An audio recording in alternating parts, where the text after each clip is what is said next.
I think the teaching strike in Chicago should be a pivot. It should be a point where we understand exactly what's happening.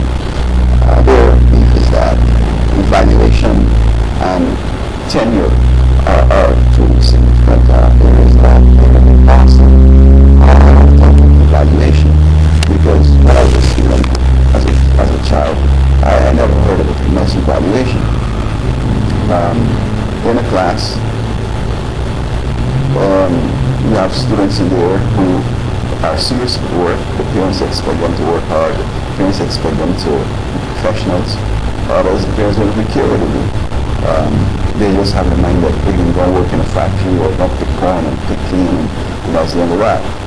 But here in America, where almost every parent wants their child to go to Harvard and become a professional, and a lot of Mexicans come and pick the corn and the tomatoes and the grapes and so on. That is where the evaluation gets kind of difficult.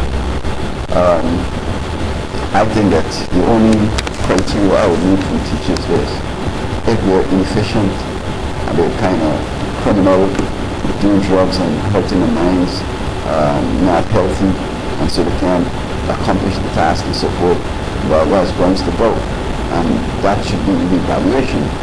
But I mean, a whole class could fail and teachers not at fault. I mean, especially in this environment today, where students are into a whole bunch of evil, into sidekicks, into Halloween, into Ouija board, into reading the astrology and so on. I mean, God is important in education. And if they're not exposed to religion and so forth, they're going to be disadvantaged because the stuff we're studying was created by God. And He's the one to explain it best. History is His story, His reacting with people. He was the first chemist. Look at things we're learning about trees and human bodies and so forth. He made the body. It's obvious that He understood the same things we're discovering now. And there are a lot of things that we don't understand. That, for example, I mean, we believe that certain things are important for a plant to grow. And if you take it out, the plant doesn't grow. But there might still be other things that are important. Right?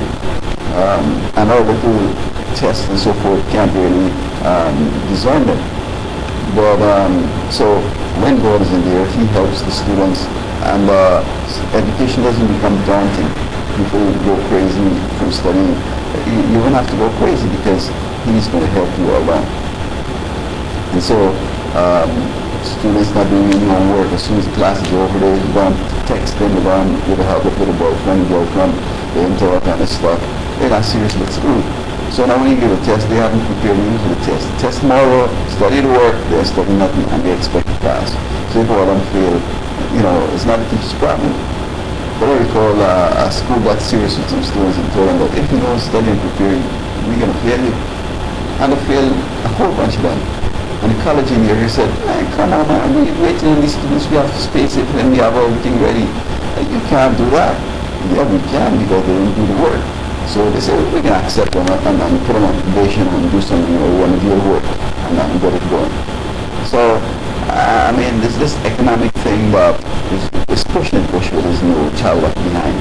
I mean, every child can't pass, every child is not going to go to Harvard.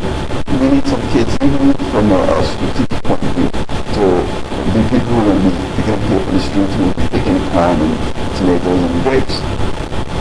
So I think that they're going about evaluation. It seems to be wrong. If the teacher has the right training, did have chemistry in college or in university, teaching chemistry, they're doing the lab work, they're doing this, they're correcting papers on time, they're on task, and they're finishing the course at the right time and so forth. I mean, those are the things I think that the teachers need to perform in those areas that need to go. But other things like the students are learning, students know how to learn. I think unless we can motivate the students, you just can't fault the teachers. But of course, I don't think that striking is going to be the way to go. Perhaps negotiation and talking, because come back now, the students disadvantaged, they lost time, and the whole nine yards. So, Mr. Emmanuel, Mayor Emmanuel, may you review the way the criteria has been set to evaluate these teachers, and understand that the teachers aren't the problem. Students are born with compromised constitution. The parents were smoking, drinking, doing drugs while they were pregnant. They come and they're doing drugs, they're smoking, they're doing all kind of stuff. The parents working all the hours they're dealing with, and they are left at home. They have all these problems and these worries. I mean, what can the school, what can the teachers do? So maybe we have to look at the whole society and see how we could reform things as opposed to putting these teachers in a difficult situation. I've taught somewhat in the students like me because I know stuff. I can show them background to this thing and how it's important out there and so on. Students don't be like you. You don't like our teacher. And why you don't like them? They don't know nothing. Well, that's the system. You don't have to know, just know to find it. And you're in the same system, so if you become a teacher, you'll be just like them. And your teacher students will hate you. I told them just like that. So I don't do this evaluation thing, especially if it's not being practical and realistic. Students not studying, the parents don't care about they talk kind of sex and texting, they won't get serious with the work, and they don't even know what they want to do in life, so that they're just wasting time, they're not motivated to do nothing. I recall I was teaching at school in California, a class, and there was this biology video. I'm excited about this because I did it in high school and college, but it looks so new to me, and I'm saying, wow. I'm thinking about it. I didn't remember studying about when you lower your hand, the biceps, the muscles of the back of your arm, relax on, contracts, and so on. And I'm saying, wow. The students, they don't care. One student threw something, hit me in the head, bang! I said, oops. And this is a whole class of white students. I said, I don't want to find what we did it because I don't want the problems. The complaint done, to get disciplined, I have to go to court, I have to go before the school board and all this kind of stuff. So I just let it slide. Next time I'm going to sit on the back and let them sit ahead of me so nobody has a chance to give me anything. So that's what's happening.